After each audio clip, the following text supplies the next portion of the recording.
All right, guys, part 4 here on the medical problems for the elderly and geriatrics, and we're going to talk about the second part of the medical emergencies with this and some of the changes that you're going to see with these patients. We're going to talk about the digestive tract right now. Again, usually this is actually a frequent emergency because they'll call because they again have a nausea, vomiting, poor appetite, and again it can be the underlying thing of a more serious disease with this. Just remember they do bleed kind of easily, and because of that you can get more hemorrhage or shock because of that. Again, remember airway management, support the breathing and circulation. Crystalloid fluids is usually a pretty good idea, and then rapid transport, especially if they get just a surgical issue. We've talked about all of these things in the past. I'm not going to really get to there. They're a little bit more prone to esophageal varices because these are abnormal dilations of the veins in the lower esophagus, and it's a complication again of cirrhosis of the liver. A Mallory-Weiss tear is actually where you get a tear in the lower esophagus, and they have prolonged retching with that. Okay, so if you see a question on the test about prolonged retching, be thinking the old Mallory-Weiss there. Diverticulosis again is small pouches in the colon, and they get they get swelling in those areas, and they can get tumors in that area. Ischemic colitis is when you have inflammation of the colon, where you have it decreases the blood supply to there, and you can also have malformations, which the arteries, the abnormal links between the arteries and veins in that general area. Again, we're pretty all familiar with the gastrointestinal blood loss, black tarry stools, again, the coffee ground emesis, the blood in the emesis or the stool, again, a pulse rate greater than 100, they got confusion with that. Bowel obstructions, again, diffuse abdominal pain, the nausea, vomiting, distended abdomen are very common in our elderly patients that they actually have that. They can actually have mesenteric infarcts. Basically, it's a death of the tissue in that general area. They get shock, and they get actually a septic type appearance actually to them. The pureitis is itching caused by dermatitis in the skin. This is known as eczema again, and when the itching becomes suspect an underlying disease when you're seeing when they're and it won't give up. Okay, and they can also have fungal infections or bacterial infections, which can cause additional problems with that. Yeah, don't forget about the drug side effects can cause these issues as well. Again, pressure ulcers, again, if they stay in one spot where the weight is down over usually a bony prominence, okay, the coccyx, the sacrum area, the side of the legs, the knees, these are all places, the lower back, very, very prone to getting bed sores, okay, and again, or pressure ulcers to them, all right, and this is the ones that you get there, and they got the like padding on their knees and legs, and it's usually because they haven't been turned properly, or they're unable to turn and move and change positions. Okay, usually there's a friction or shear area with that, and this is a good example again of a really bad decubitus here. That is, I will tell you, a very extreme decubitus that will take a very, very long time to heal. By the way, again, the best way you can do that is changing the positions, making sure you pull the sheet to move the patient.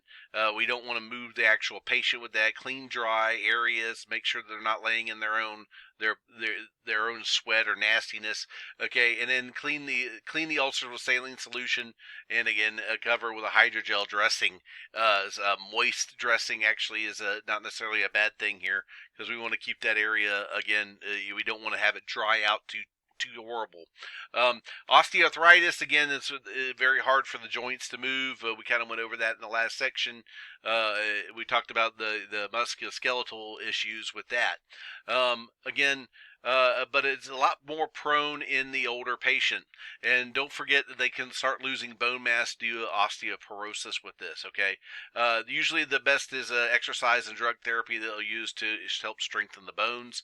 And again, ankylosing spondylitis is again where the fusing of the spine in the back, or a bamboo spine, and it's due to abnormal growth, but it leads to the less amount of flexibility in the spine in that general area. You do get kidney dysfunction at the older ages. Again, renal blood clots can happen. It reduces the kidney's effectiveness. You do lose neurons or nephrons as you age, and that is kind of a normal thing.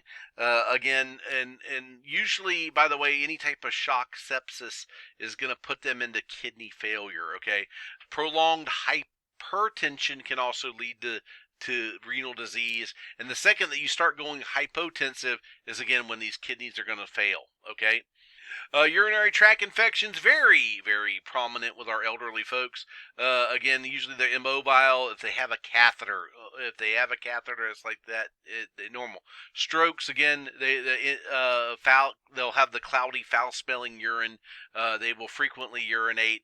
It might be to the point where they are so dehydrated that they don't urinate anymore. They got that really dark colored.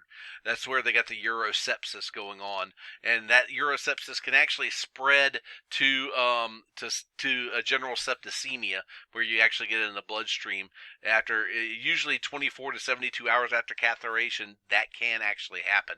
Again, lots of fluids for these folks. Antibiotics, and that usually is our treatment of choice for these folks. Hypothermia, again, they get exposed to the cold. They get cold very easily. Endocrine disorders, the drug disorders that interfere with heat production. These are all kind of normal things that happen for these folks. Okay, again, the warm blanket is your friend. Okay, I can't stress that enough. All right. But again, they're going to have slow speech. You're going to get their confusion, or they don't have power to actually heat their house sometimes in the case, okay? And you might need to do some rewarming techniques and, again, transport the patient. Good news is that they do get hyperthermic, and because they're so cold, so they stay in the heat, and they stay in a lot of heat to the point where they expose themselves, and again, or they're on medication that inhibits sweating. So again, it messes with the thermoregulation. All right, it can happen with these folks. Again, get their temperature. Let's find out what it is. Shelter in an air-conditioned environment. Again, keep them cool. You're going to treat them the same way. Just remember that they're a little bit more prone to getting these conditions. Okay. Toxicological emergencies. Remember, the age affects liver function, kidney function, and that's where these medicines are processed. Okay, it can also the medicine isn't absorbed correctly. They can accidentally overdose. They take more than they're supposed to. They don't take enough than they're supposed to, and but they can also intentionally do it as well. Okay, changes in their condition can lead to their over medicating themselves. All right, so again. And take the medication to the hospital with the patient, because again, it's gonna make a big difference. All right, beta blockers. Almost everybody with a heart condition is on a beta blocker. Again, you want to slow the heart rate, slow the force of contraction. Does great things. But the problem is it interferes with your capability to compensate. If I start and go run track, if I go running back and forth, my body can't keep up because, again, I'm on a beta blocker, and it says, hey, I really don't want your heart rate above 100, okay?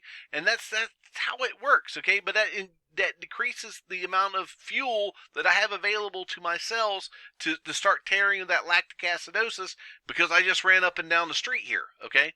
So again, and they worsen, it can worsen the heart failures, by the way. So if you've got a patient that is starting to have a failing heart, the beta blocker is probably going to be the drug they keep taking the drug. That's the other problem, and they'll get worse on you. Okay. Again, supportive measures. And by the way, non-adrenergic inotropes. Okay. So you want to give a drug that's going to speed up the heart rate. Milrinone is the big one that they give, but again, epinephrine there's nothing really wrong with that. It's kind of an adrenergic though, but those would be drugs that you would speed up with the beta blocker overdose. Okay, glucagon, by the way, is also your other friend in the cases of a beta blocker overdose. It kind of tricks the cell. Really cool thing that it does, but it basically bypasses the inputs and allows the cell to speed up like it's supposed to.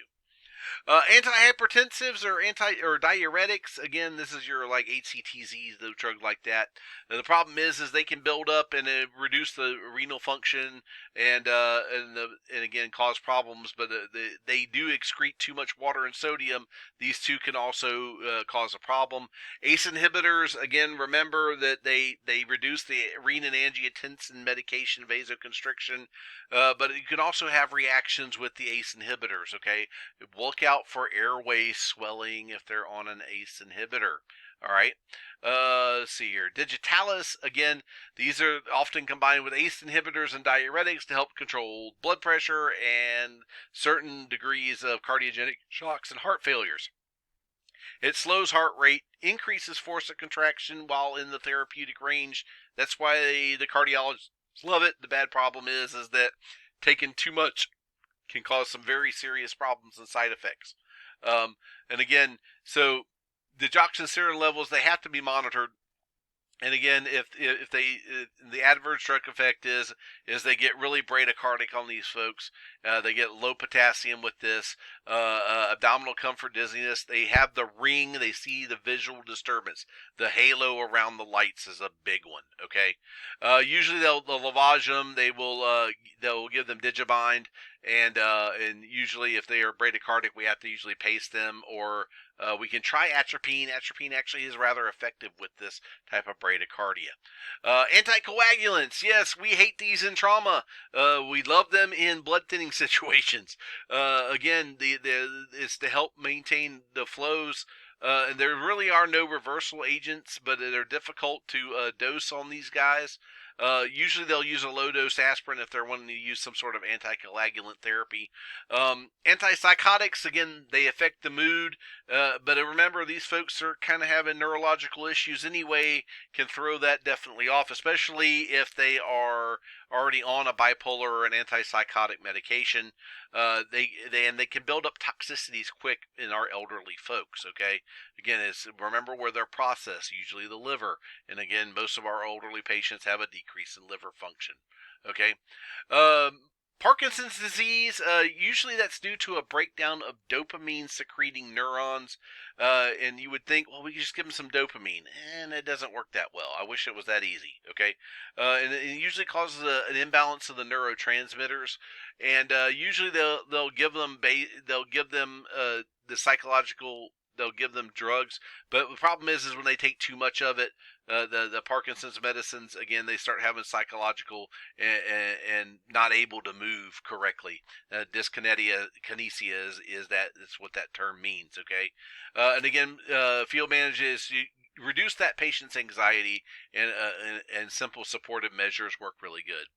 Your anti-seizure medicines usually due to a nervous system issue, and most of the time what we do is sedate them if they do have a seizure, airway management, and supportive therapy for that, okay? We're going to go over the rest of these agents on the next video. We'll finish up this, and I will see you guys all then.